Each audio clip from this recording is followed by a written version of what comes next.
بسم اللہ الرحمن الرحیم۔ صحیح مسلم میں حدیث ہے، حضرت ابی بکرہ رضی اللہ عنہ نبی کریم صلی اللہ علیہ وسلم سے روایت کرتے ہیں، اذا المسلمان حمل احدهما على اخیہ السلاح، جب دو مسلمانوں میں سے ایک دوسرے پر تلوار اٹھاتا ہے، دوسری روایت میں آتا ہے جب دونوں ایک دوسرے کے خلاف تلوار اٹھاتے ہیں،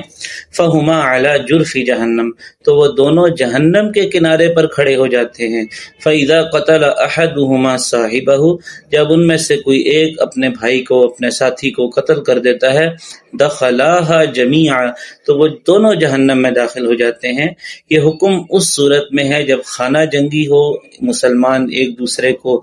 بلا وجہ مار رہے ہوں، قتل کر رہے ہوں اور ایک دوسرے کا خون بہا رہے ہوں، اور دونوں کا مقصد یہی ہو کہ وہ اپنے مسلمان بھائی کو قتل کر دیں، مسلمانوں کا خون بہائیں۔ اور جب یہ دونوں اس نیت سے نکلیں اور پھر ان میں سے کوئی ایک دوسرے کو قتل کر دے، تو چونکہ دونوں کی نیت یہی تھی کہ وہ اپنے مسلمان بھائی کو بلا وجہ قتل کر دے، تو دونوں ہی جہنم میں جائیں گے۔ اگر کوئی شخص اپنا دفاع کرتے ہوئے قتل کر دیتا ہے یا قتل ہو جاتا ہے تو اس شخص کا یہ حکم نہیں ہے۔ اللہ تعالیٰ سے دعا ہے کہ وہ ہمیں ہر قسم کے فتنے سے محفوظ فرمائے اور ہر مسلمان کی ان فتنوں سے حفاظت فرمائے، آمین یا رب العالمین۔